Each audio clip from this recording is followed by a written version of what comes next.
میں شاہد صاحب سے ان کے آفس میں پہلی دفعہ ملی تھی۔ اس وقت میں بیوہ تھی اور اپنے ایک بچے اور والد کے ساتھ رہتی تھی۔ ہمارا ایک مکان تھا جس کو ہم نے کرائے پر دیا ہوا تھا، اور اب جب وہ خالی ہوا تو اس کی مکمل تعمیر کروانے کے لیے شاہد صاحب سے، جو کنسٹرکشن انجینئر تھے، رابطہ ہوا۔ ان کا پتہ میری ایک رشتہ دار نے دیا تھا کہ انتہائی ایماندار اور نفیس انسان ہیں۔ میں مطمئن ہو کر ان کے پاس چلی گئی۔ پہلی نظر میں وہ بہت شریف اور سلجھے ہوئے انسان دکھائی دیتے تھے۔ نظریں جھکائے چپ چاپ سے میری بات توجہ سے سنی اور بہت مناسب دام میں ہماری رقم طے پائی۔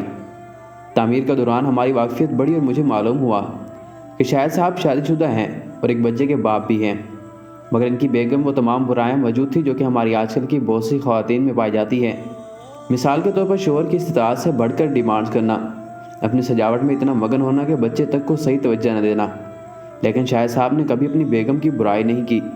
یہ سب باتیں ان کے ڈرائیور اور ایک اسسٹنٹ سے سنی، جو کہ ان کے گھر میں ہونے والی باتوں اور لڑائیوں سے بخوبی آگاہ تھے۔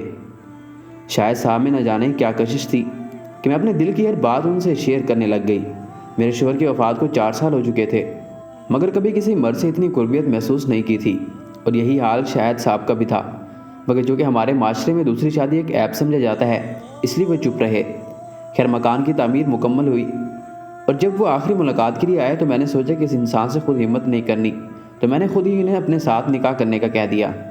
وہ سر جھکائے بیٹھے رہے۔ تھوڑی دیر بعد کہا کہ آپ تو جانتی ہیں کہ میں شادی شدہ ہوں اور اپنی بیوی سے مطمئن ہوں، اس لیے کبھی نہیں چاہوں گا کہ آپ کو ایسی خاتون کا تانا ملے جو ایک شادی شدہ مرد سے دوسرا نکاح کر کے سوتن بن جائے۔ اسلام میں تو جائز ہے، مگر معاشرے میں دوسری شادی والی عورت کو برا سمجھا جاتا ہے۔ میں کہاں ہار ماننے والی تھی، اور سچ بات یہ ہے کہ شاہد صاحب جیسا مجھے ملنا بھی کہاں تھا۔ میں نے کہا، دیکھیں میرا اپنا گھر ہے، بچے بھی ہیں، اور والد صاحب ساتھ رہتے ہیں، تو آپ بس مجھ سے نکاح کر لیں اور مجھے اپنا نام دے دیں۔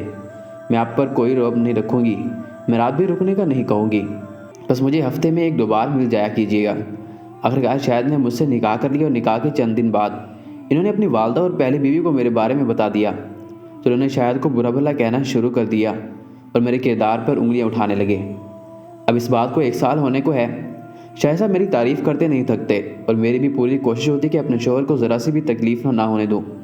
ان کی رضا میں میری رضا ہے، اور ان کی طاعت میں میری جنت ہے، اور اس کا نتیجہ یہ ہے کہ شاہد صاحب کے چہرے پر اب ایک سکون اور خوشی محسوس ہوتی ہے جو پہلے کبھی نہ دیکھی تھی۔ اب تو مجھے اپنے گھر بھی اس عید پر لے گئے، جہاں ان کی پہلی بیوی نے موڈ خراب کیا، مگر خاموش رہی، اور میں نے ان کو تحفے بھی دیے۔